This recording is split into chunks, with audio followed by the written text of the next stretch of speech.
Okay, നമുക്ക് start ചെയ്യാം. ബാക്കിയുള്ളവർ ജോയിൻ ചെയ്യുമെന്ന് വിചാരിക്കാം. നിങ്ങളുടെ വാട്സപ്പ് ഗ്രൂപ്പിലൊന്ന് ആരെങ്കിലും മെസ്സേജ് ചെയ്യട്ടോ. ഓക്കെ, നമ്മൾ ഇന്നലെ ഡിസ്കസ് ചെയ്തത് സെക്കൻഡ് മൊഡ്യൂളായിരുന്നു സ്റ്റാർട്ട് ചെയ്തിട്ടുണ്ടായിരുന്നത്. സെക്കൻഡ് മൊഡ്യൂളിൽ ലിക്വിഡ് പെനിട്രൻറ്റ് ടെസ്റ്റിംഗ് അല്ലെങ്കിൽ ഡൈ പെനിട്രൻറ്റ് ടെസ്റ്റിംഗ്, അതിൻ്റെ ഇൻട്രൊഡക്ഷൻ, അതിൻ്റെ വർക്കിംഗ് പ്രിൻസിപ്പിൾ നമ്മൾ പറഞ്ഞു. ദെൻ അതിൻ്റെ പ്രൊസീജിയേഴ്സ് അല്ലേ, സ്റ്റെപ്പ് ബൈ സ്റ്റെപ്പ് പ്രൊസീജിയേഴ്സ് നമ്മൾ ഡിസ്കസ് ചെയ്തിട്ടുണ്ട്. ഐ തിങ്ക് ഞാൻ പറയുന്നത് നിങ്ങൾക്ക് ഓഡിബിൾ ആണെന്ന് വിചാരിക്കുന്നു. കേൾക്കാമല്ലോ?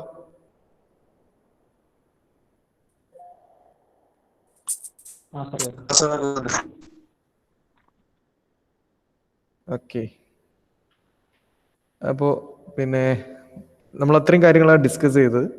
ഇനി നമ്മൾ പറയാൻ പോകുന്നത് ഈ പെനിട്രൻറ്റ് ടെസ്റ്റിങ്ങുമായി ബന്ധപ്പെട്ട ഇമ്പോർട്ടൻറ്റ് ടൂൾസ്, പെനിട്രൻറ്റ് ടെസ്റ്റിങ്ങിൽ ഉപയോഗിക്കുന്ന ഇമ്പോർട്ടൻ്റ് ആയിട്ടുള്ള എലമെൻറ്റുകളെ പറ്റിയാണ്. സോ ഫസ്റ്റ് നമ്മുടെ എലമെൻ്റ് എന്ന് പറയുന്നത് പെനിട്രൻറ്റ് ടെസ്റ്റിങ്ങിൽ ലിക്വിഡ് പെനിട്രൻറ്റ് അല്ലെങ്കിൽ പെനിട്രൻറ്റ് എലമെൻ്റ് എന്ന് പറയുന്ന സാധനം ഡൈ പാർട്ടിക്കിൾ അല്ലേ. It is an organic mixture comprised of organic solvent with dye particle. നമ്മൾ ഇന്നലെ പറഞ്ഞിട്ടുണ്ട് എന്താണ് പെനിട്രൻറ്റ് എന്നുള്ളത് നമ്മൾ പറഞ്ഞിട്ടുണ്ട്. It is a mixture of organic solvent which having a characteristics of ability to wetting surface, and it material consists of indicating dye to provide color and a carrier fluid. ഇതൊക്കെ നമ്മൾ ഇന്നലെ പറഞ്ഞു. Then classification of liquid penetrant, അതാണ് നമ്മൾ discuss ചെയ്യുന്നുണ്ടായിരുന്നത്. അതിന് മുമ്പ് ഒരു important ആയിട്ടുള്ള ഒരു അനൗൺസ്മെന്റ് HOD നിങ്ങളോട് പറയാനുണ്ടായിരുന്നു. HOD അത് പറയാൻ വേണ്ടി ഏൽപ്പിച്ചിട്ടുണ്ട്. അതായത് നിങ്ങളുടെ കൂട്ടത്തിൽ ട്യൂഷൻ ഫീസ് അടച്ച കുട്ടികൾ ഈ ക്ലാസ് കഴിഞ്ഞ് ഇന്നിപ്പോൾ 1:30 ക്ലാസ് കഴിഞ്ഞാൽ എത്രയും പെട്ടെന്ന് കോളേജ് ഓഫീസുമായി ബന്ധപ്പെടാൻ വേണ്ടിയിട്ട് ഒരു നോട്ടീസ് വന്നിട്ടുണ്ട്. ട്യൂഷൻ ഫീസ് അടച്ചവർ എത്രയും പെട്ടെന്ന് കോളേജ് ഓഫീസിൽ കോണ്ടാക്ട് ചെയ്യുക, ഫോൺ ത്രൂ കോണ്ടാക്ട് ചെയ്യുക, മറന്നു പോകരുത്, അർജൻ്റാണ്. സോ ഇന്ന് 1:30 ക്ലാസ് കഴിഞ്ഞാൽ നിങ്ങളൊന്ന് ഫീസ് അടച്ചു കഴിഞ്ഞവരൊന്ന് വിളിച്ച് കാര്യങ്ങൾ അന്വേഷിക്കുക. ഓക്കെ, നമുക്ക് ഇനി പോർഷനിലേക്ക് പോവാം.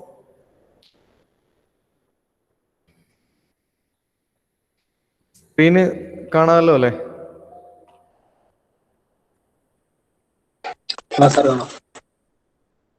Okay okay.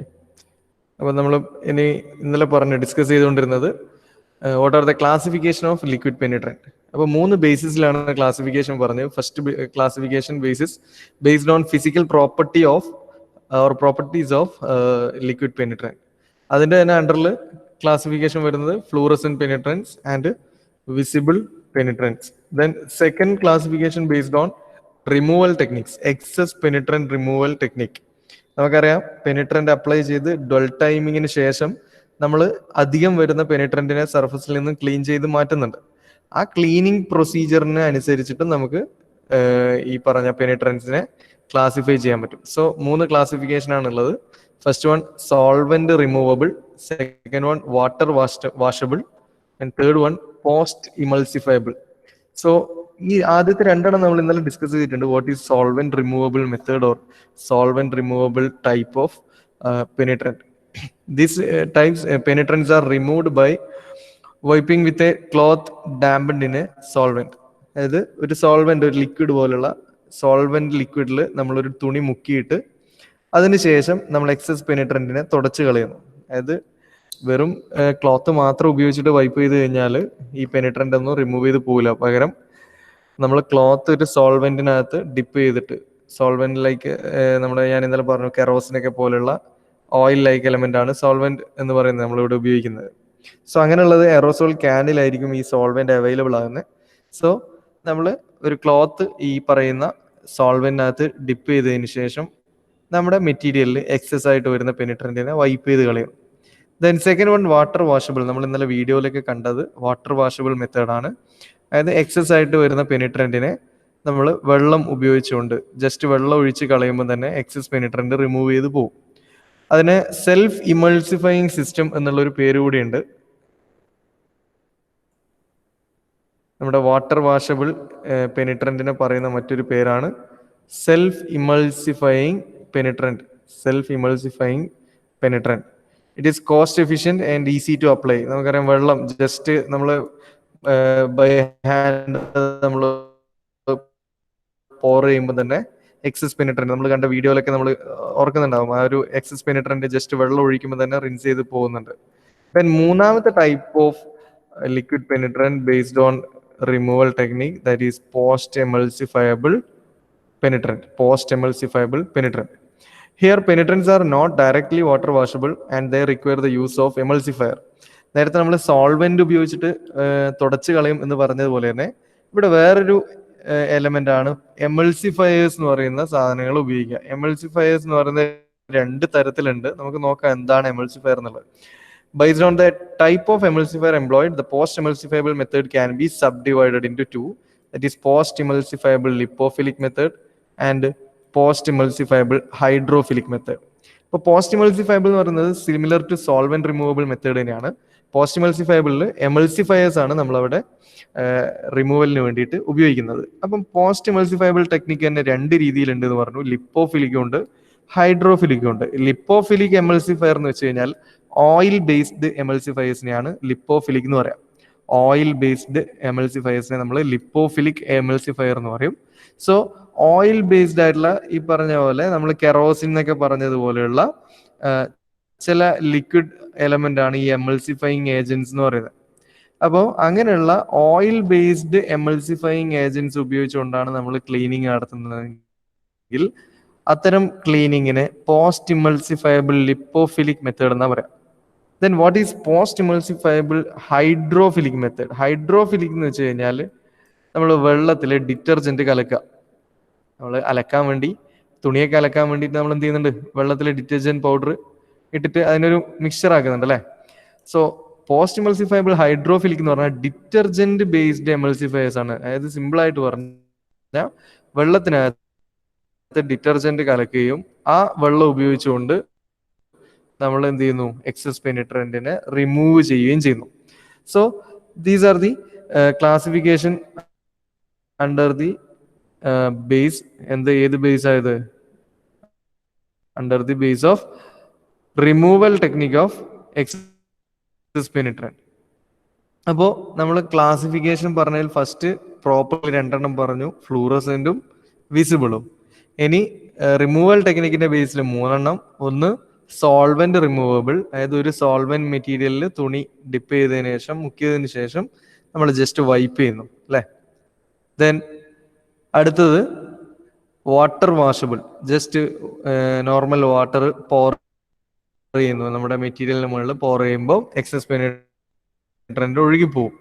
ദെൻ മൂന്നാമത്തത് വെള്ളം ഒഴിച്ചാലും ചിലപ്പം ഒഴുകി പോവില്ല, തുണി കൊണ്ട് തുടച്ചാലും റബ്ബ് ചെയ്താലോ വൈപ്പ് ചെയ്താലൊന്നും പോവാത്ത ചില എമൾസിഫയേഴ്സ് ഉണ്ട്.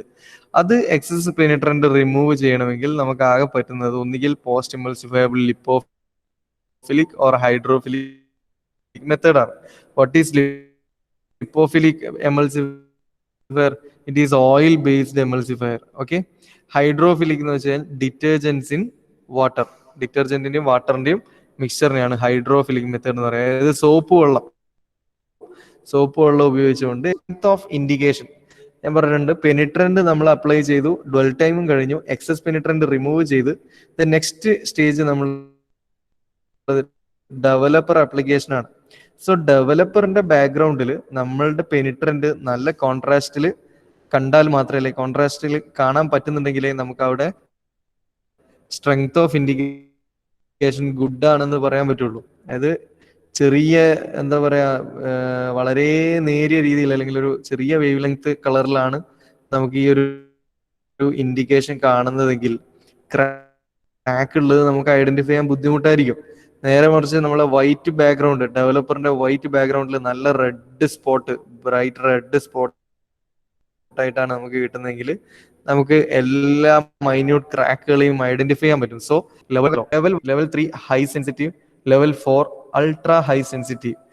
അപ്പോ നമ്മുടേത് ലെവൽ ഹാഫ് അല്ലെങ്കിൽ ലെവൽ ഹാഫ് പെനിട്രന്റ് ആണ് ഞാൻ യൂസ് ചെയ്യുന്നതെങ്കിൽ ആ പെനിട്രന്റ് പ്രകാരം നമ്മൾ വർക്ക് ചെയ്ത് കഴിഞ്ഞാൽ എല്ലാം കഴിഞ്ഞ് ഡെവലപ്പ് അപ്ലൈ ചെയ്താൽ നമുക്ക് കാണുന്നത് വളരെ നേർത്ത ഒരു സ്പോട്ടിങ് മാത്രമേ കാണുള്ളൂ.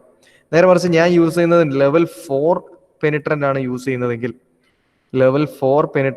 ചെയ്യുന്നതെങ്കിൽ നമ്മളുടെ ഡെവലപ്പർ ബാക്ക്ഗ്രൗണ്ടിൽ നല്ല കളറിൽ അല്ലെങ്കിൽ നല്ല വേവ് ലെങ്ത് സ്പോട്ടിങ് നമുക്ക് കിട്ടും. Okay. So level half to level 4 5 ക്ലാസിഫിക്കേഷനാണ് based on strength of indication വരുന്നത്. അപ്പം ഐ തിങ്ക് ഇത്രയും പറഞ്ഞത് ക്ലിയർ ആണെന്ന് വിചാരിക്കുന്നു. എന്താണ് പെനിട്രന്റ് എന്ന് നമ്മൾ പറഞ്ഞു. പെനിട്രന്റിന്റെ 3 ബേസിസ് ക്ലാസിഫിക്കേഷൻ ബേസിക്കാണ്. ആരെങ്കിലും പറയൂ ക്ലാസിഫിക്കേഷൻ ബേസിസ് ഏതൊക്കെയാണ് വരുന്നത്? ഫിസിക്കൽ പ്രോപ്പർട്ടീസ് ബേസ് ചെയ്തിട്ട്. ബേസ്ഡ് ഓൺ ഫിസിക്കൽ പ്രോപ്പർട്ടീസിൽ ഏതൊക്കെയാണ് classification? Fluorescent penetrants and visible penetrants. Fluorescent penetrance and visible penetrance. Okay. The next basis, removal techniques. based on removal technique. എന്ത് removal technique ആയത്? Excess penetrant removal technique കേട്ടോ.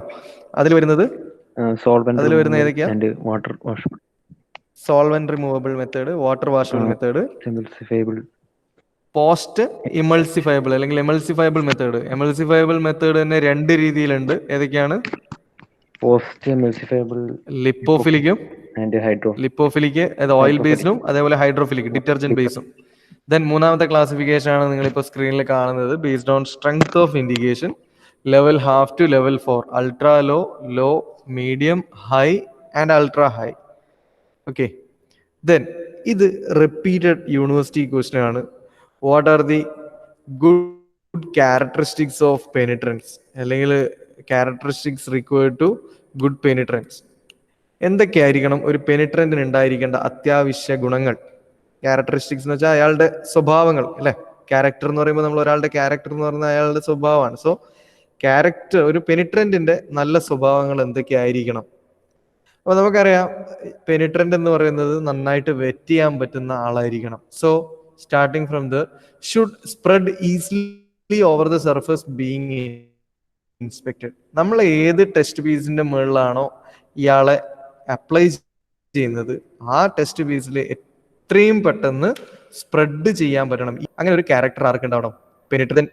ഇത് important ആണ്, എക്സാമിന് വന്നതാണ്. ഒരു തവണ എസ് എ ക്വസ്റ്റൻ ആയിട്ട് ചോദിച്ചു 10 മാർക്കിന്, ഒരു തവണ 5 മാർക്കിന് ചോദിച്ചു. 10 മാർക്കിന് ചോദിച്ചപ്പോൾ 10 പോയിന്റ് എഴുതിയാൽ മാത്രമേ 10 മാർക്ക് കിട്ടുള്ളൂ. Okay. Should easily drawn in to the discontinuities by capillary action. നമ്മൾ ഇന്നലെ കാപ്പിലറി ആക്ഷനെ പറ്റി പറഞ്ഞിട്ടുണ്ട്. അതായത് ഒരു സർഫസിലുള്ള ലിക്വിഡ് ചെറിയ ഡയമീറ്ററിലൂടെ സ്വമേധയാ കടന്നു പോകാൻ പറ്റുന്ന ആ ഒരു എബിലിറ്റിയാണ് കാപ്പിലറി ആക്ഷൻ എന്ന് പറയുന്നത്. സോ നമ്മളൊരു സർഫസിൽ അപ്ലൈ ചെയ്ത് കഴിഞ്ഞാൽ അതിന്റെ മുകളിൽ ചെറിയ വളരെ മൈന്യൂട്ട് ഡയമീറ്ററുള്ള ഡിസ്കണ്ടിന്യൂറ്റീസ് ഉണ്ടെങ്കിൽ അതിലേക്ക് ഇറങ്ങി ചെല്ലുന്നതും ആക്ച്വലി കാപ്പിലറി ആക്ഷൻ തന്നെയാണ്. സോ ഒരു പെനിട്രന്റിന് എന്തുണ്ടായിരിക്കണം? ഗുഡ് കാപ്പിലറി ആക്ഷൻ ഉണ്ടായിരിക്കണം. അതാണ് രണ്ടാമത്തെ പോയിന്റ് പറഞ്ഞത്, easily drawn in to discontinuities by capillary action.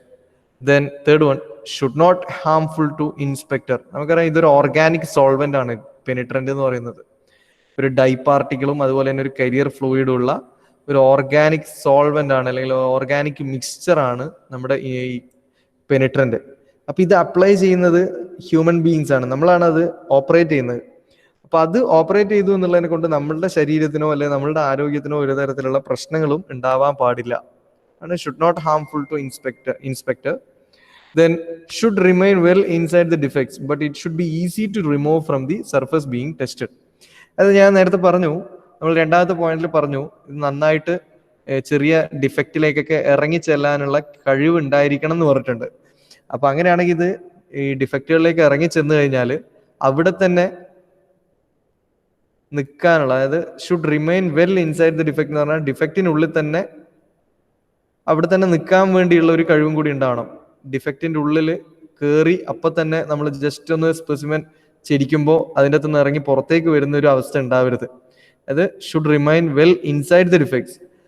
അപ്പം ഡിഫക്ട്സിന്റെ ഉള്ളിൽ നന്നായിട്ട് ട്രാപ്പ് ചെയ്ത് നിൽക്കാനുള്ള കഴിവ് ഉണ്ടായിരിക്കണം. അതുപോലെ തന്നെ നമ്മളുടെ ടെസ്റ്റിങ്ങിനൊക്കെ ശേഷം എന്ത് ചെയ്യണം? നമ്മൾ പോസ്റ്റ് ക്ലീനിങ് നടത്തും അല്ലെ, അതുപോലെ തന്നെ but it should be easy to remove from the surface being tested. ടെസ്റ്റിങ്ങിന് ശേഷം സർഫസിൽ നിന്നും ഈസി ആയിട്ട് റിമൂവ് ചെയ്യാനും പറ്റണം. ഓക്കെ.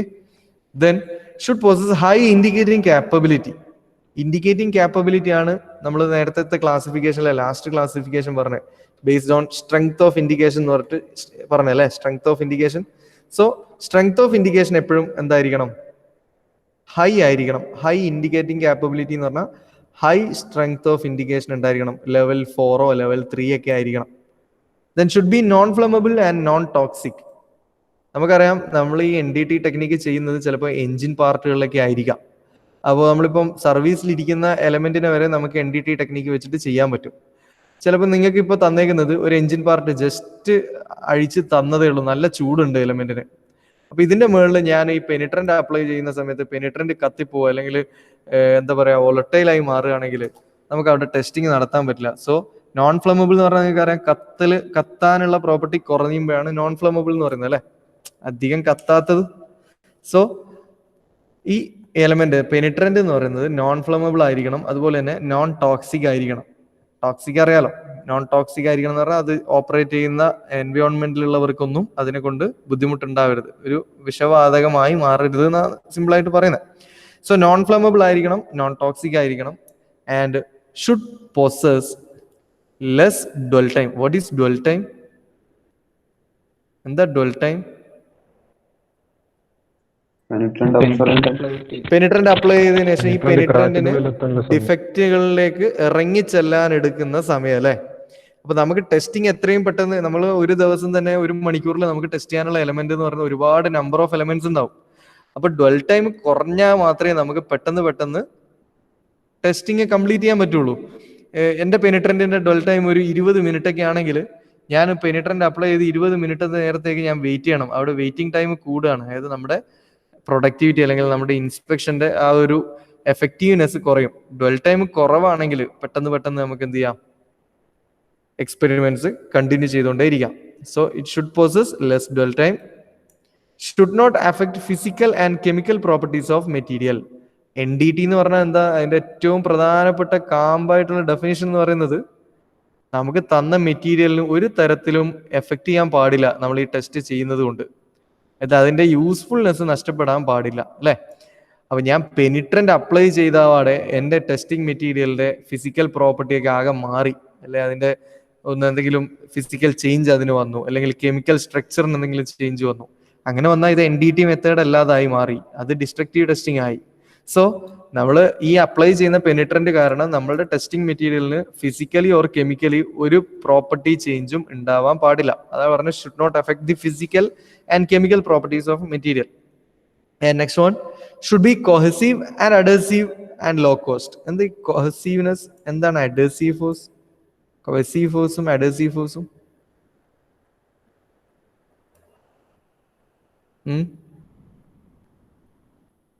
കൊഹസീവ് ഫോഴ്സ് എന്ന് പറഞ്ഞാൽ ലൈക്ക് മോളിക്യൂൾസ് തമ്മിലുള്ള, ഒരേപോലുള്ള മോളിക്യൂൾസ് തമ്മിലുള്ള അട്രാക്ഷനാണ് കൊഹസീവ് ഫോഴ്സ് എന്ന് പറയുന്നത്. അഡഹസീവ് ഫോഴ്സ് എന്ന് പറയുന്നത് അൺലൈക്ക് മോളിക്യൂൾസ് തമ്മിലുള്ള അട്രാക്ഷൻ, ആ ഒരു ബോണ്ടിങ്ങിനാണ് അഡഹസീവ് ബോണ്ടിങ് എന്ന് പറയുന്നത്. അത് നമ്മുടെ പെനിട്രന്റ് എന്ന് പറയുന്നത് നമുക്കറിയാം, നമ്മളൊരു മെറ്റീരിയലിന്റെ സർഫസിൽ അപ്ലൈ ചെയ്യുമ്പോൾ ആ മെറ്റീരിയലുമായിട്ട് ഇയാൾ അഡഹസീവ് ആയിരിക്കണം അല്ലെ. അഡഹസീവ്നെസ് കുറഞ്ഞു കഴിഞ്ഞാൽ നമ്മൾ മെറ്റീരിയൽ അപ്ലൈ ചെയ്ത ഉടനെ തന്നെ അത് ഒഴുകി പോകും, എവിടെയും നിൽക്കാതെ. അതുപോലെ കൊഹസീവ് ഫോഴ്സ് എന്ന് പറഞ്ഞാൽ ഈ മെറ്റീരിയലിന്റെ, അതായത് പെനിട്രന്റ് എലമെന്റിന്റെ ലിക്വിഡ് എന്ന് പറയുന്നത് അതിന്റെ മോളിക്യൂൾസ് തമ്മിലുള്ള കൊഹസീവ് ഫോഴ്സും ബെറ്റർ ആയിരിക്കണം. So it should be cohesive and adhesive in nature, and it should be low cost element. Low cost എന്ന് പറഞ്ഞാൽ അറിയാമല്ലോ, നമുക്ക് ഇത് ടെസ്റ്റിംഗ് കണ്ടിന്യൂസ് ആയിട്ട് ചെയ്യേണ്ടതാണ്. ഒരു ടെസ്റ്റിംഗ് കഴിഞ്ഞാൽ പെനിട്രന്റിനെ നമുക്ക് തിരിച്ചെടുക്കാനൊന്നും പറ്റില്ല, അത് എക്സസ് ആയിട്ടുള്ളതൊക്കെ കഴുകി കളയാം, ഇത് ഇങ്ങനെ കംപ്ലീറ്റ് ആയിട്ട് പോവുകയാണ്. സോ നമുക്ക് പെനിട്രന്റ് ഓരോ എക്സ്പെരിമെന്റിനും പുതിയത് ഉപയോഗിക്കണം. സോ ലോ കോസ്റ്റ് ആണെങ്കിൽ മാത്രമേ നമുക്ക് ബൾക്ക് നമ്പർ ഓഫ് എക്സ്പെരിമെന്റ്സ് ചെയ്യാൻ പറ്റുള്ളൂ. Then it should remain in fluid state. ഇത് ടെസ്റ്റിങ്ങിന്റെ പേര് ലിക്വിഡ് പെനിട്രന്റ് ടെസ്റ്റിംഗ് എന്നാണ്. സോ പെനിട്രന്റ് എപ്പോഴും ഫ്ലൂയിഡ് തന്നെ, അതായത് ഒരു ഫ്ലോ ചെയ്യാൻ പറ്റുന്ന സ്റ്റേജിൽ തന്നെ ആയിരിക്കണം. അതായത് നമ്മൾ കുറെ ദിവസം വെച്ചു എന്നുള്ളതിനെ കൊണ്ട് ഇത് സോൾഡിഫൈ ചെയ്യാനോ അല്ലെങ്കിൽ ഇവാപ്പറേറ്റ് ചെയ്ത് പോകാനോ പറ്റുന്ന ഒരു രീതിയിലായിരിക്കരുത് ഇതിന്റെ പാരാമീറ്റേഴ്സ്, അതായത് ഇതിന്റെ properties. So it should remain in fluid state. നമ്മൾ 10 ക്യാരക്ടറിസ്റ്റിക്സ് പറഞ്ഞ്, ഗുഡ് പെനിട്രൻസിന്റെ 10 ക്യാരക്ടറിസ്റ്റിക്സ് പറഞ്ഞു. ഇത് ഞാൻ പറഞ്ഞു റിപ്പീറ്റഡ് യൂണിവേഴ്സിറ്റി ക്വസ്റ്റ്യൻ ആണ്, essay ക്വസ്റ്റ്യൻ ചോദിച്ചിട്ടുണ്ട്, 5 മാർക്സ് ക്വസ്റ്റ്യൻ ചോദിച്ചിട്ടുണ്ട്, നിങ്ങളുടെ CDC എക്സാമിന്റെ ഒരു ക്വസ്റ്റ്യൻ ആയിട്ട് ഇതിനെ പ്രതീക്ഷിക്കാം. സോ ഒന്നുകൂടി നമുക്ക് നോക്കാം. It should spread easily over the surface being inspected. It should easily drawn in to the discontinuities by capillary action. It should not harmful to inspector. It should remain well inside the defects, and it should be easy to remove from the surface being tested after testing. It should possess high indicating capability. It should be non-flammable and non-toxic. should possess less dwell time, should not affect the physical and chemical properties of material, should be cohesive and adhesive in nature, and it should be in low cost. It should remain in fluid state throughout the experiment. Okay, ഇത്രയാണ് characteristics, അതായത് ഉണ്ടായിരിക്കേണ്ടുന്ന മികച്ച സ്വഭാവങ്ങൾ. Then what are the properties? ക്യാരക്ടറിസ്റ്റിക്സും പ്രോപ്പർട്ടീസും രണ്ടും രണ്ടാണ്. Characteristics എന്ന് പറഞ്ഞാൽ ഇപ്പം നമ്മൾ ഒരു ഇൻഡിവിജ്വലിനെ എടുക്കുകയാണെങ്കിൽ അയാളുടെ ക്യാരക്ടേഴ്സ് എന്ന് പറയുന്നത് അയാളുടെ സ്വഭാവമാണ്, അയാളെ പുറമേ ഉണ്ടാവുന്ന അയാളുടെ കാര്യങ്ങളാണ്. നേരെ മറിച്ച് അയാളുടെ പ്രോപ്പർട്ടി എന്ന് പറയുന്നത് അയാൾക്ക് ജനിതകമായിട്ട് കിട്ടുന്ന, ഇൻബിൽട്ട് ആയിട്ട് കിട്ടുന്ന കുറെ കാര്യങ്ങളാണ്. സോ നമ്മൾ പെനിട്രന്റിന് ഉണ്ടാവേണ്ടുന്ന ഗുണങ്ങളെ പറ്റി പറഞ്ഞു, അയാളുടെ സ്വഭാവങ്ങളെ പറ്റി പറഞ്ഞു. ഇനി അയാൾക്ക് ഉണ്ടായിരിക്കേണ്ടുന്ന, അയാളെ ബൈ ബർത്ത് അയാൾക്ക് ഉണ്ടായിരിക്കേണ്ടുന്ന കുറെ പ്രോപ്പർട്ടീസിനെ പറ്റിയാണ് പറഞ്ഞത്. രണ്ടും രണ്ട് ക്വസ്റ്റ്യൻ ആണ്. ഈ ക്വസ്റ്റ്യനും എക്സാമിന് വന്നിട്ടുണ്ട്. What are the properties of good penetrants? അപ്പൊ പലരും എഴുതിയേക്കുന്നത് ക്യാരക്ടേഴ്സ് എഴുതിയത്. ക്യാരക്ടേഴ്സ് ചോദിക്കുമ്പോൾ പ്രോപ്പർട്ടീസ് എഴുതാറുണ്ട്. ഇത് രണ്ടും രണ്ട് ഡിഫറെന്റ് ആയിട്ടുള്ള അപ്രോച്ച് ആണ്. രണ്ടും എക്സാമിന് വന്ന ക്വസ്റ്റ്യൻസും ആണ്. So what are the good properties? Properties required for good penetrants. First one, capillarity. Capillarity എന്താണെന്ന് ഇനി വീണ്ടും ഞാൻ എക്സ്പ്ലെയിൻ ചെയ്യേണ്ടതില്ലല്ലോ. It is ability of a liquid to flow in a narrow spaces without the assistance of external force. ഒരു external ഫോഴ്സിന്റെയും സഹായമില്ലാതെ ചെറിയ narrow ട്യൂബ്സിലൂടെ, അതായത് മൈന്യൂട്ട് ഡയമീറ്റർ ഉള്ള ട്യൂബ്സിലൂടെ ലിക്വിഡ്സിന് പാസ് ചെയ്യാനുള്ള, അത് ഒന്നുകിൽ മേലോട്ടേക്കായിരിക്കാം അല്ലെങ്കിൽ താഴോട്ടേക്കായിരിക്കാം, പാസ് ചെയ്യാനുള്ള അതിന്റെ എബിലിറ്റിയാണ് ക്യാപ്പിലാരിറ്റി എന്ന് പറയുന്നത്. So properties of good penetrance പറയുമ്പോൾ ക്യാപ്പിലാരിറ്റി പറയുന്നത് എന്തിനു വേണ്ടിയിട്ടാണ്? കാപ്പിലറി ആക്ഷൻ പ്രകാരമാണ് നമ്മുടെ സർഫസിൽ അപ്ലൈ ചെയ്യുന്ന പെനിട്രന്റ് നമ്മുടെ ക്രാക്കുകളിലേക്ക് ഇറങ്ങിച്ചെല്ലുന്നത്. അപ്പൊ ക്രാക്കുകളിലേക്ക് ഇറങ്ങിച്ചെല്ലാൻ കാപ്പിലറി ആക്ഷൻ മസ്റ്റ് ആണ്. So capillary action, better capillarity action ഉണ്ടായിരിക്കണം ആർക്ക്? നമ്മുടെ പെനിട്രന്റിന്. സോ ബൈ ബർത്ത് അല്ലെങ്കിൽ ആ ഒരു പെനിട്രന്റിന് ഉണ്ടായിരിക്കേണ്ടുന്ന പ്രോപ്പർട്ടിയിൽ ഒന്നാമത്തെ property it is capillarity. What is capillarity എന്ന് വെച്ചാൽ it is the ability of a liquid to flow in a narrow spaces without the assistance of external forces. ഒരു എക്സ്റ്റേണൽ ഫോഴ്സും കൊടുക്കാതെ തന്നെ ചെറിയ നാരോ ഏരിയയിലൂടെ ഫ്ലൂയിഡിന് കടന്നു പോകാനുള്ള കഴിവിനെയാണ് കാപ്പിലാരിറ്റി എന്ന് പറയുന്നത്. This properties helps the penetrants to fill voids. Void എന്ന് പറഞ്ഞാൽ ക്രാക്ക്. ക്രാക്കുകളിലേക്ക് പെട്ടെന്ന് ഇറങ്ങിച്ചെല്ലാനുള്ള കഴിവ് കൂട്ടുന്നത് ഈ കാപ്പിലാരിറ്റി ആക്ഷൻ ആണ്. Then formation of penetrant indication during development period is based on reverse capillary action. അപ്പൊ നമുക്ക് പെനിട്രന്റ് അപ്ലൈ ചെയ്തു, ഈ കാപ്പിലറി ആക്ഷൻ കാരണം എന്ത് ചെയ്തു? പെനിട്രന്റ് ഒക്കെ നമ്മളുടെ ക്രാക്കിനുള്ളിലേക്ക് ഇറങ്ങിച്ചെന്നു, അല്ലെ? ക്രാക്കിനുള്ളിലേക്ക് ഇറങ്ങിച്ചെന്നു. ഇനി നമ്മൾ ഡെവലപ്പർ അപ്ലൈ ചെയ്യുന്ന സമയത്ത് ഈ കാപ്പിലറി ആക്ഷൻ പ്രകാരം ക്രാക്കിലേക്ക് ഇറങ്ങിച്ചെന്ന പെനിട്രന്റ് ഒക്കെ എന്ത് ചെയ്യണം? തിരിച്ച് മേളിലോട്ടേക്കും കയറി വരണം. അങ്ങനെ തിരിച്ച് മേലോട്ടേക്ക് കയറി വരുന്നതും it is A reverse capillary action എന്നാണ് പറയുന്നത്. നേരത്തെ ജസ്റ്റ് ഓപ്പോസിറ്റ്. നേരത്തെ കാപ്പിലറി ആക്ഷൻ കാരണം ക്രാക്കിനുള്ളിലേക്ക് ഇറങ്ങിച്ചെന്നു. നെക്സ്റ്റ് മൊമെന്റിൽ ഡെവലപ്പർ അപ്ലൈ ചെയ്യുന്ന സമയത്ത് ക്രാക്കിൽ നിന്നും പുറത്തേക്ക് വരുന്നത്, അതായത് റിവേഴ്സ് കാപ്പിലറി ആക്ഷൻ.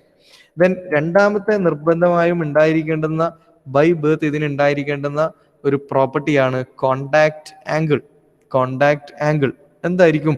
ഒരു ലിക്വിഡ് ഡ്രോപ്പിന്റെ കോണ്ടാക്ട് ആംഗിൾ എന്ന് പറയുന്നത് നിങ്ങൾക്ക് ആ ഫിഗറിനകത്ത് നിന്ന് കുറച്ചുകൂടി ക്ലിയർ ആവും. നിങ്ങൾക്ക് ഇവിടെ ഒരു ലിക്വിഡ് ഡ്രോപ്പ് കാണാം, അതിൽ ഒരു ഡ്രോപ്ലെറ്റ് കാണാം, ഒരു ആർച്ച് പോലെ, അല്ലേ? ഇവിടെ ഒരു സോളിഡ് മെറ്റീരിയലും ഉണ്ട്. So what is A contact angle between these two എന്ന് വെച്ച് കഴിഞ്ഞാൽ ഈ ലിക്വിഡ് ഡ്രോപ്പും ഈ സോളിഡും തമ്മിൽ ക്രിയേറ്റ് ചെയ്യുന്ന ആംഗിളിനെ ഇവിടെ തീറ്റ എന്ന് പറഞ്ഞിട്ട് മാർക്ക് ചെയ്തായിട്ട് നിങ്ങൾക്ക് കാണാം. ഈ തീറ്റ എന്ന് പറയുന്ന ആംഗിളിനെയാണ് കോണ്ടാക്ട് ആംഗിൾ എന്ന് പറയുന്നത്. എന്തുകൊണ്ടായിരിക്കും കോണ്ടാക്ട് ആംഗിൾ പെനിട്രന്റിന്റെ പ്രോപ്പർട്ടി ആയിട്ട് നമ്മൾ പറയുന്നത്? ഈ കോണ്ടാക്ട് ആംഗിൾ കൂടുകയും അല്ലെ കോണ്ടാക്ട് ആംഗിൾ കുറയുകയും ചെയ്യുന്ന സമയത്ത് എന്ത് മാറ്റങ്ങളാണ് സംഭവിക്കുക? അല്ലെ പോട്ടെ, ഞാൻ വേറെ രീതിയിൽ ചോദിക്കാം. നമ്മുടെ പെനിട്രന്റിന്റെ ഈ ആംഗിൾ എപ്പോഴും എന്തായിരിക്കണം? കൂടണമോ അല്ലെങ്കിൽ കുറയണമോ?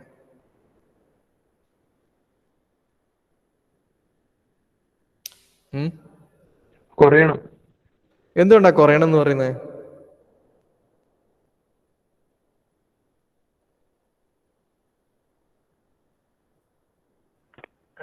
പറയടാ.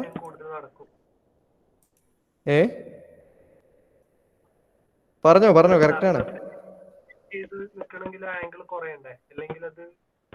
Okay okay. ഇതൊരു സോളിഡ്, ഞാനൊരു സോളിഡ് വരച്ചിട്ടുണ്ട്, ഞാനൊരു ഡ്രോപ്പ് വരച്ചിട്ടുണ്ട്.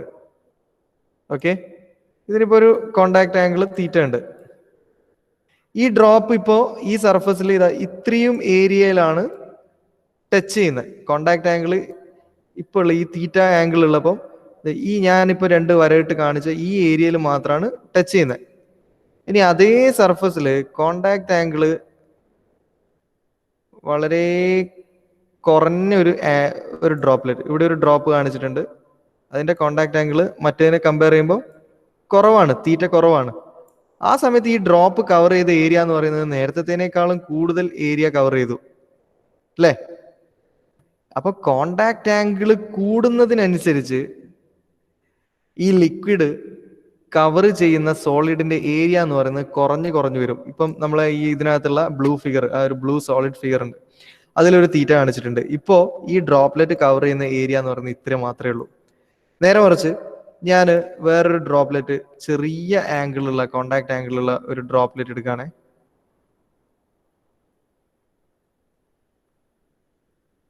ഇത് സെയിം ഡ്രോപ്ലെറ്റ് ആണ്, അതിന്റെ ആംഗിൾ ഞാൻ നന്നായിട്ട് കുറച്ചു. ഈ ആംഗിള് നന്നായിട്ട്, സോളിഡും ഈ ലിക്വിഡും തമ്മിലുള്ള ആംഗിൾ കുറച്ചു. ഇപ്പൊ നിങ്ങൾക്ക് നോക്കിയാൽ മനസ്സിലാവും, ഇത്രയും ഏരിയ അല്ലെ, സോളിഡിന്റെ ഇത്രയും ഏരിയയിൽ ഈ ഡ്രോപ്ലെറ്റ് എത്തുന്നുണ്ട്. സോ കോണ്ടാക്ട് ആംഗിൾ കുറയുന്നതിന് അനുസരിച്ചിട്ട് നമ്മുടെ പെനിട്രന്റിന് സർഫസിനെ വെറ്റ് ചെയ്യാനുള്ള കഴിവ് കൂടുതലേ ചെയ്യണം അല്ലെ? ഇവിടെ മനസ്സിലാവുന്നുണ്ടോ എന്താ പറയുന്നത്, എന്താ കൺസെപ്റ്റ് മനസ്സിലാവുന്നുണ്ടോ? ഓക്കെ, അപ്പം കോണ്ടാക്ട് ആംഗിൾ എന്ന് പറഞ്ഞാൽ it is angle formed by the solid liquid interface or liquid vapour interface measured from the side of liquid is called contact angle. അത് അതിന്റെ ജനറൽ ഡെഫിനിഷൻ ആണ് പറഞ്ഞത്. നമ്മളിവിടെ സോളിഡും ലിക്വിഡും മാത്രമേ വരുന്നുള്ളൂ. അപ്പൊ നമ്മൾ പെനിട്രന്റിന്റെ കേസിൽ എന്താണ് കോണ്ടാക്ട് ആംഗിൾ എന്ന് വെച്ചാൽ it is the angle formed by the solid liquid interface measured from the side of liquid. ഇത് ഡ്രോപ്പിന്റെ ഭാഗത്തുനിന്ന് സോളിഡിന്റെ ഭാഗത്തേക്കുള്ള ഈ ഒരു ആംഗിൾ, ഇതിനെയാണ് കോണ്ടാക്ട് ആംഗിൾ. നിങ്ങൾക്ക് ഫിഗറിൽ തീറ്റ എന്ന് പറഞ്ഞിട്ട് കാണിച്ചിട്ടുണ്ട്. അപ്പൊ ഒരു ഗുഡ് പെനിട്രന്റിന് ഉണ്ടാവേണ്ട ആംഗിൾ അല്ലെങ്കിൽ കോണ്ടാക്ട് ആംഗിൾ എങ്ങനെയായിരിക്കണം എന്നുള്ളത്. A good penetrant should have contact angle as small as possible, sometimes close to 0. വളരെ ചെറിയ ആംഗിൾ ആകുമ്പോഴാണ് കൂടുതൽ ഏരിയനെ വെറ്റ് ചെയ്യാൻ പറ്റുക. സോ ആംഗിൾ ഓഫ് കോണ്ടാക്ട് എന്ന് പറയുന്നത് it should be close to 0 value. Then എങ്ങനെയാണ് ഒരു ലിക്വിഡിന്റെ കോണ്ടാക്ട് ആംഗിൾ കുറക്കാൻ പറ്റുക എന്നുള്ളതാണ് നമ്മൾ പറയുന്നത്. ആംഗിൾ കുറക്കാൻ വേണ്ടി നമുക്ക് ആഡ് ചെയ്യാൻ പറ്റുന്ന ഏജന്റിന്റെ പേരാണ് വെറ്റിംഗ് ഏജന്റ്സ് എന്ന് പറയും. അത് നമ്മളൊരു ലിക്വിഡിന്റെ അകത്ത് വെറ്റിംഗ് ഏജന്റ് ആഡ് ചെയ്യുമ്പോൾ ആക്ച്വലി അവിടെ സംഭവിക്കുന്നത് ആ ലിക്വിഡിന്റെ കോണ്ടാക്ട് ആംഗിൾ കുറക്കുകയാണ് ചെയ്യുന്നത്. അപ്പൊ കോണ്ടാക്ട് ആംഗിൾ കുറയുമ്പോൾ നമുക്കറിയാം കൂടുതൽ ഏരിയ വെറ്റാവും. So wetting agent improves the wettability and reduces the contact angle. അപ്പോൾ നമുക്ക് അവൈലബിൾ ആയിട്ടുള്ള ഒരു ലിക്വിഡിന്റെ കോണ്ടാക്ട് ആംഗിൾ അല്ലെങ്കിൽ വെറ്റബിലിറ്റി എങ്ങനെ കൂട്ടാം, അതിനുവേണ്ടി നമുക്ക് വെറ്റിംഗ് ഏജന്റ്സ് എന്ന് പറയുന്ന ചില എലമെന്റ്സിനെ ഉപയോഗപ്പെടുത്താം. ഓക്കെ, സോ ഒന്നാമത്തെ property capillarity, second one contact angle, then third one viscosity. It is the internal resistance of liquid to flow. നമുക്കറിയാം വിസ്കോസിറ്റി എന്ന് പറഞ്ഞാൽ ലിക്വിഡ് ലെയേഴ്സ് തമ്മിലുള്ള റെസിസ്റ്റൻസ് ആണ് അല്ലെ? അപ്പോൾ നമ്മുടെ പെനിട്രന്റിന്റെ വിസ്കോസിറ്റി എങ്ങനെയായിരിക്കണം? ഹൈലി വിസ്കസ് ആയിരിക്കണോ അല്ലെ ലെസ് വിസ്കസ് ആയിരിക്കണോ എന്നുള്ളതാണ് ചോദ്യം. അവിടെ തന്നെ പറഞ്ഞിട്ടുണ്ട് it should have less viscosity. എന്തുകൊണ്ടാ? വിസ്കോസിറ്റി കൂടുമ്പോൾ സർഫസിനെ വെറ്റ് ചെയ്യാനുള്ള എബിലിറ്റി കുറയല്ലോ ചെയ്യാം, ഒഴുകാനുള്ള കഴിവ് കുറയുമ്പോൾ നമ്മളുടെ സർഫസ് ഏരിയ കവർ ചെയ്യുന്ന ഏരിയ എന്ന് പറയുന്നത് കുറയും. സോ വിസ്കോസിറ്റി എന്ന് പറയുന്നത് കുറവായിരിക്കണം. കാരണം ഈസി ആയിട്ട് ഫ്ലോ ചെയ്താൽ മാത്രമേ നമുക്ക് എല്ലാ ഏരിയയിലും വെറ്റ് ചെയ്യിക്കാൻ പറ്റുള്ളൂ. ദെൻ സർഫസ് ടെൻഷൻ നമ്മൾ ലിക്വിഡ് ഡ്രോപ്ലെറ്റ്സ് ഒക്കെ പണ്ട് +2 പഠിച്ചിട്ടുണ്ടാവും. ഒരു ഡ്രോപ്ലെറ്റ് വരച്ചിട്ട് അല്ലെ സർഫസിലേക്ക് എക്സേർട്ട് ചെയ്യുന്ന കുറെ ഇതേപോലെ എയർ ഔട്ടിട്ട് ഒരു ലിക്വിഡ് ഡ്രോപ്ലെറ്റിനെ ഡ്രോപ്ലെറ്റ് ആയിട്ട് ആ ഒരു ഷേപ്പ് കൊടുക്കുന്നത് എന്തുകൊണ്ടാണെന്നുള്ളത് നമ്മൾ +2 പഠിച്ചിട്ടുണ്ട്. സർഫസ് ടെൻഷൻ എന്ന് പറയുന്നതും ആക്ച്വലി ഒരു വെറ്റിംഗ് ക്യാരക്ടറിസ്റ്റിക്സ് ആണ്, അല്ലെങ്കിൽ വെറ്റിംഗ് ക്യാപ്പബിലിറ്റി ആണ്. സർഫസ് ടെൻഷൻ കൂടുമ്പോൾ വെറ്റിംഗ് ക്യാപ്പബിലിറ്റിക്ക് എന്താ സംഭവിക്കുക, സർഫസ് ടെൻഷൻ കുറയുമ്പം വെറ്റിംഗ് ക്യാപ്പബിലിറ്റിക്ക് എന്താ സംഭവിക്കുക എന്നുള്ളത് നമുക്ക് കോമൺ സെൻസിൽ പറയാം. അതായത് penetrant should have less surface tension എന്നാണ് പറയുന്നത്. കാരണം സർഫസ് ടെൻഷൻ കൂടുമ്പോൾ അതായത് ഇതെപ്പോഴും ഒരു എന്താ പറയുക ഡ്രോപ്പ് ആയിട്ട് നിൽക്കാൻ അല്ലെങ്കിൽ ഒരു ബ്ലോക്ക് ആയിട്ട് നിൽക്കാനാണ് ട്രൈ ചെയ്യുക. സർഫസ് ടെൻഷൻ കുറഞ്ഞു കഴിഞ്ഞാൽ ഇത് കൂടുതൽ ഏരിയ കവർ ചെയ്യാൻ പറ്റും. സോ വിസ്കോസിറ്റിയും സർഫസ് ടെൻഷനും എപ്പോഴും കുറവായിരിക്കണം. ഇത് നമുക്ക് എങ്ങനെയാ സർഫസ് ടെൻഷൻ കുറക്കുക എന്നുള്ളത്, നേരത്തെ കോൺടാക്ട് ആംഗിൾ കുറക്കുന്നത് പറഞ്ഞ പോലെ തന്നെ സർഫസ് ടെൻഷൻ കുറക്കാൻ വേണ്ടിയിട്ടും നമുക്ക് എന്ത് ചെയ്യാം, വെറ്റിംഗ് ഏജൻസിനെ ഉപയോഗിക്കാം. വെറ്റിംഗ് ഏജൻസ് ഉപയോഗിക്കുമ്പോൾ അതിന്റെ കോൺടാക്ട് ആംഗിൾ മാത്രമല്ല സർഫസ് ടെൻഷനും കുറയുന്നുണ്ട്. ഓക്കെ, ദെൻ 4 പ്രോപ്പർട്ടി നമ്മൾ പറഞ്ഞു. 5ാമത്തെ കൊഹസീവ്നെസ് ആൻഡ് അഡഹസീവ്നെസ്. ഞാൻ ഓൾറെഡി അത് പറഞ്ഞിട്ടുണ്ട്. Attractive force between like molecules is called cohesive force and attractive force between unlike molecules is called adhesive force. ഞാൻ പറഞ്ഞിട്ടുണ്ട് നമ്മുടെ പെനിട്രന്റിന് ഉണ്ടായിരിക്കേണ്ട സ്വഭാവങ്ങൾ പറയുമ്പോൾ നമ്മൾ അവിടെ കൊഹസീവ്നെസ്സും അഡഹസീവ്നെസ്സും പറഞ്ഞിട്ടുണ്ട്. അത് തന്നെയാണ് ഇവിടെയും പ്രോപ്പർട്ടിയിൽ നമ്മൾ പറയുന്നത്. കൊഹസീവ്നെസ് അഡഹസീവ്നെസ് മീൻസ് കൊഹസീവ് എന്ന് വെച്ചാൽ ലൈക്ക് മോളിക്യൂൾസ് തമ്മിലുള്ള അട്രാക്ഷൻ, അഡഹസീവ്നെസ് എന്ന് വെച്ചാൽ അൺലൈക്ക് മോളിക്യൂൾസ് തമ്മിലുള്ള അട്രാക്ഷൻ. അഡഹസീവ്നെസ് നമുക്ക് നിർബന്ധമായിട്ടും വേണം, കാരണം നമ്മളെ പെനിട്രന്റ് നമ്മുടെ സർഫസുമായിട്ട് എന്ത് ചെയ്യണം, ബോണ്ട് ചെയ്യണം അല്ലെങ്കിൽ മാച്ച് ചെയ്യണം. അത് ആ ഒരു അഡഹസീവ്നെസ് ഇല്ലെങ്കിൽ നമ്മളുടെ പെനിട്രന്റ് അപ്ലൈ ചെയ്യുന്ന സമയത്ത് പെനിട്രന്റ് എന്ത് ചെയ്യും, ഒഴുകിപ്പോയി കളയും. അപ്പൊ നമ്മുടെ ക്രാക്കിലേക്ക് ഒന്ന് ഇറങ്ങി ചെന്നാലും ഞാൻ ജസ്റ്റ് ഒന്ന് ട്വിൽറ്റ് ചെയ്യുന്ന സമയത്തേക്കും ഈ ക്രാക്കിനകത്ത് ട്രാപ്പ് ചെയ്യപ്പെട്ട പെനിട്രന്റ് ഒക്കെ പുറത്തേക്ക് വരാനുള്ള സാധ്യതയുണ്ട്. സോ അവിടുത്തെ സോളിഡ് അല്ലെങ്കിൽ സർഫസ് നമ്മുടെ മെറ്റീരിയലിന്റെ മോളിക്യൂൾസും ഈ പെനിട്രന്റിന്റെ മോളിക്യൂൾസും തമ്മിൽ നല്ല ഒരു അട്രാക്ഷൻ ഉണ്ടാവണം. That is adhesiveness. That cohesiveness എന്ന് വെച്ച് കഴിഞ്ഞാൽ ഈ പെനിട്രന്റിന്റെ ഉള്ളിലുള്ള വാട്ടർ മോളിക്യൂൾസ് അല്ലെങ്കിൽ ആ ലിക്വിഡ് മോളിക്യൂൾസ് തമ്മിൽ ഒരു അട്രാക്ഷൻ ഉണ്ടാവണം. തീരെ കൊഹസീവ്നെസ് ഇല്ല എങ്കിൽ നമ്മളുടെ ഈ ലിക്വിഡ് എന്ന് പറയുന്നത് എന്താ പറയാ അപ്ലൈ ചെയ്യുന്ന സമയത്ത് തന്നെ ഒരു സ്പ്ലിറ്റ് ആയി ഡ്രോപ്ലെറ്റ്സ് ആയിട്ട് മാറാം അല്ലെ. നമ്മളിപ്പം മറ്റേ വട്ടയിലെല്ലാം എന്താ നിങ്ങൾ അതിനെന്താ പറയാ, ചേമ്പിന്റെ ഇലയിലെ അതിലൊക്കെ വെള്ളം ഇങ്ങനെ അപ്ലൈ ചെയ്യുന്ന സമയത്ത് തന്നെ നമുക്ക് ഒരു എഫക്റ്റ് നമുക്ക് കാണാൻ പറ്റും. അതായത് വെള്ളം ഡ്രോപ്ലെറ്റ്സ് ആയിട്ട് മാറി മാറി നിൽക്കുന്നത്. അത് ആക്ച്വലി ഈ ഒരു കൊഹസീവ്നെസിന്റെ പ്രോപ്പർട്ടി അല്ല, അതാ ലീഫിന്റെ പ്രോപ്പർട്ടിയാണ്.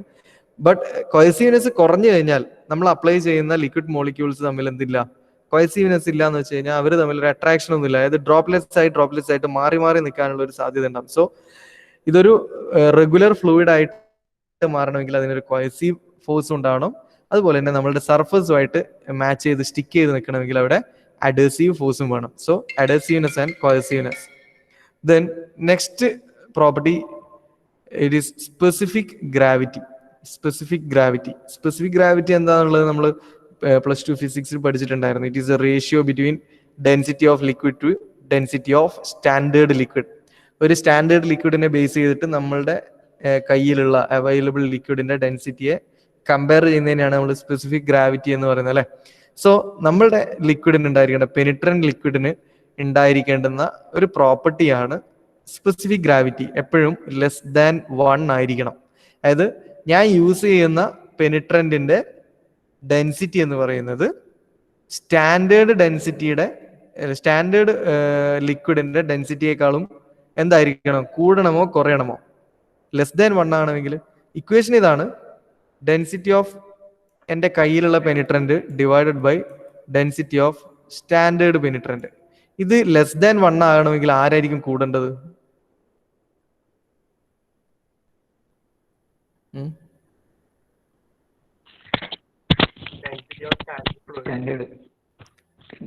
പറഞ്ഞോളൂ. അതായത് എപ്പോഴും ഡെൻസിറ്റി ഓഫ് നമ്മുടെ പെനിട്രന്റ് എന്ന് പറയുന്നത് സ്റ്റാൻഡേർഡ് ലിക്വിഡിന്റെ ഡെൻസിറ്റിയെക്കാളും കുറവായിരിക്കണം അല്ലെ, എന്നാലല്ലേ <1 ആവുള്ളൂ. അപ്പൊ സ്റ്റാൻഡേർഡ് ലിക്വിഡ് ആയിട്ട് എടുക്കുന്നത് ഒരുപാട് സ്റ്റാൻഡേർഡ് പെനിട്രന്റുകളുണ്ട്. അതായത് നമ്മൾ ASMT എന്നൊക്കെ പറയും, അതായത് American standard of material testing എന്നൊക്കെ പറഞ്ഞിട്ടുള്ള ചില റെഗുലർ സ്റ്റാൻഡേർഡുകൾ ഉണ്ട്. അതിൽ വെച്ചിട്ടാണ്, അതിലുള്ള സ്റ്റാൻഡേർഡ് ലിക്വിഡുമായിട്ടാണ് നമ്മളുടെ ഈ ഒരു കമ്പാരിസൺ നടത്തുക. അതായത് സിമ്പിൾ ആയിട്ട് ഇത്രയേ ഉള്ളൂ, നമ്മളുടെ പെനിട്രന്റിന്റെ, എൻ്റെ കയ്യിലുള്ള പെനിട്രന്റിന്റെ ഡെൻസിറ്റി എന്ന് പറയുന്നത് എപ്പോഴും സ്റ്റാൻഡേർഡ് എലമെന്റിന്റെ ഡെൻസിറ്റിയേക്കാളും കുറവായിരിക്കണം, അല്ലെങ്കിൽ സ്പെസിഫിക് ഗ്രാവിറ്റി ഷുഡ് ബി <1 യൂണിറ്റിയേക്കാളും കുറവായിരിക്കണം. ദെൻ നമ്മൾ നേരത്തെ ക്യാരക്ടറിസ്റ്റിക്സിനകത്ത് പറഞ്ഞ തന്നെ കാര്യമാണ് നമ്മളിവിടെ പ്രോപ്പർട്ടിയിലും പറയാൻ പോകുന്നത്. It should be non flammable. അവിടെയും പറഞ്ഞിട്ടുണ്ട്, ഫ്ലമബിൾ ആവാൻ പാടില്ല, പെട്ടെന്ന് കത്താൻ പാടില്ല. സോ ഫ്ലാഷ് പോയിന്റ് ആണ് നമ്മൾ ഇവിടുത്തെ ഫ്ലമബിലിറ്റിയെ ഡിസൈഡ് ചെയ്യുന്നത്. Flash point is the temperature at which liquid can form explosive mixture. അതായത് ഫ്ലാഷ് പോയിന്റും ഫയർ പോയിന്റ് ഒക്കെ നമ്മൾ പഠിച്ചിട്ടുണ്ട്. അപ്പോൾ ഫ്ലാഷ് പോയിന്റ് എന്ന് പറയുന്നത് ഏതൊരു മെറ്റീരിയലും ഫ്ലാഷ് പോയിന്റ് എന്ന് പറഞ്ഞാൽ ആ പോയിന്റിനപ്പുറത്തേക്ക് അതിൻ്റെത്തേക്ക് ടെമ്പറേച്ചർ നമ്മൾ അപ്ലൈ ചെയ്ത് കഴിഞ്ഞാൽ അത് കത്താൻ തുടങ്ങും അല്ലേ, അതൊരു എക്സ്പ്ലോസീവായി മാറും. നമ്മളെ ലിക്വിഡ് ആയതുകൊണ്ട്, പെനിട്രന്റ് ആയതുകൊണ്ട് പെനിട്രന്റിന്റെ ഫ്ലാഷ് പോയിന്റ് എപ്പോഴും എന്തായിരിക്കണം? ഹൈ ഫ്ലാഷ് പോയിന്റ് ആയിരിക്കണം. ഞാൻ നേരത്തെ പറഞ്ഞ എഞ്ചിൻ പാർട്സ് ഒക്കെ നിങ്ങൾക്ക് മെഷർ ചെയ്യാൻ വേണ്ടി, ടെസ്റ്റ് ചെയ്യാൻ വേണ്ടി തരികയാണെങ്കിൽ അതിന് ഓൾറെഡി നല്ല ചൂടുണ്ടാവും. ആ ചൂടുള്ള എലമെന്റിലേക്ക് നമ്മൾ ഈ ലിക്വിഡ് പെനിട്രന്റ് അപ്ലൈ ചെയ്യുന്ന സമയത്ത് അത് വോളട്ടൈലായി മാറാൻ പാടില്ല, അല്ലെങ്കിൽ അത് കത്താൻ പാടില്ല, അല്ലെ, ഫ്ലമബിൾ ആവാൻ പാടില്ല. അപ്പോൾ നമ്മുടെ പെനിട്രന്റ് മെറ്റീരിയലിന്റെ ഫ്ലാഷ് പോയിന്റ് എന്ന് പറയുന്നത് ഓൾവേസ് ഗ്രേറ്റർ ആയിരിക്കണം, ഹൈ ഫ്ലാഷ് പോയിന്റ് ആയിരിക്കണം. അതേപോലെ തന്നെയാണ് വോളട്ടൈലിറ്റി. വോളട്ടൈലിറ്റി എന്ന് പറഞ്ഞാൽ എന്താ? ഒരു സബ്സ്റ്റൻസ് നീരാവിയായിട്ട്, ആവിയായി പോകാനുള്ള അതിന്റെ ചാൻസിനെയാണ് വോളട്ടൈൽ ആക്ഷൻ എന്ന് പറയുന്നത്. It is the tendency of substance to evaporate at normal temperature is called volatility. ചെറിയ ടെമ്പറേച്ചറിൽ തന്നെ പെട്ടെന്ന് ആവിയായി പോവുക, അതിനെയാണ് നമ്മൾ വോളട്ടൈൽ എന്ന് പറയുക. സോ വോളട്ടൈലിറ്റിയെ ഡിസൈഡ് ചെയ്യുന്ന പോയിന്റ് ആണ് ബോയിലിംഗ് പോയിന്റ്. ബോയിലിംഗ് പോയിന്റ്, നമ്മൾ വെള്ളത്തിന്റെ ബോയിലിംഗ് പോയിന്റിന് മേലെ നമ്മൾ ചൂടാക്കി കഴിഞ്ഞാൽ വെള്ളം എന്താവും? നീരാവിയായി മാറും. 100 ഡിഗ്രിക്ക് മേലിൽ ചൂടായിക്കൊണ്ടിരിക്കുമ്പോൾ വെള്ളം നീരാവിയായിട്ട് മാറും അല്ലെ. അപ്പം അവിടെ ഒരു വോളട്ടൈൽ ആക്ഷൻ നടക്കുന്നത് എബോവ് ബോയിലിംഗ് പോയിന്റിലാണ്. അപ്പൊ അതേപോലെ ലിക്വിഡ് പെനിട്രന്റ് ടെസ്റ്റിംഗിൽ ഉപയോഗിക്കുന്ന പെനിട്രന്റിന്റെ ബോയിലിംഗ് പോയിന്റിനേക്കാളും കൂടുതൽ പെനിട്രന്റ് ചൂടാകുന്ന സമയത്ത് അതിനും വോളട്ടൈൽ ആക്ഷൻ ഉണ്ടാവും, ഇവാപറേറ്റ് ചെയ്തു പോകും. സോ ലിക്വിഡ് പെനിട്രന്റിന്റെ ബോയിലിംഗ് പോയിന്റ് എപ്പോഴും എന്തായിരിക്കണം? ഹൈ ബോയിലിംഗ് പോയിന്റ് ആയിരിക്കണം. ഫ്ലാഷ് പോയിന്റും ഹൈ ആയിരിക്കണം, ബോയിലിംഗ് പോയിന്റും ഹൈ ആയിരിക്കണം. Okay, so this is next one, removability. This is a good penetrant property, removability. It should be easily removable from the surface but should provide a resistance to being removed from the discontinuities. അത് നമ്മൾ excess penetrant remove ചെയ്യുന്ന കാര്യം നമ്മളെ സ്റ്റെപ്പിൽ നമ്മൾ പഠിച്ചിട്ടുണ്ട്. അപ്പൊ penetrant apply ചെയ്തു, ഡ്വൽ ടൈമും കഴിഞ്ഞു. ഡ്വൽ ടൈമിന് ശേഷം എക്സസ് പെനിട്രന്റ് റിമൂവ് ചെയ്യുന്ന സമയത്ത് എക്സസ് പെനിട്രന്റ് മാത്രമേ ഒഴുകി പോകാൻ പാടുള്ളൂ. ട്രാപ്പ് ചെയ്യപ്പെട്ട പെനിട്രന്റ് ഒരിക്കലും അതിൻ്റെ അകത്തുനിന്ന് പുറത്തേക്ക് പോകാൻ പാടില്ല. സോ ഈസി ആയിട്ട് സർഫസിൽ നിന്ന് റിമൂവ് ചെയ്യാൻ പറ്റണം, ബട്ട് ഡിസ്കണ്ടിന്യൂറ്റീസിൽ ട്രാപ്പ് ചെയ്ത് തന്നെ നിൽക്കാനുള്ള കഴിവുണ്ടായിരിക്കണം. ദെൻ ലാസ്റ്റ് പ്രോപ്പർട്ടി നമ്മൾ ക്യാരക്ടറിസ്റ്റിക്സിലും പറഞ്ഞാണ് indicating capability. Must provide good indication and colour of the penetrant is important factor in this. Dye used in penetrant should be very bright. അത് ഇൻഡിക്കേറ്റിംഗ് കാപ്പബിലിറ്റിയെ ഡിസൈഡ് ചെയ്യുന്നത് നമ്മൾ യൂസ് ചെയ്യുന്ന ഡൈക്ക് അനുസരിച്ചാണ്.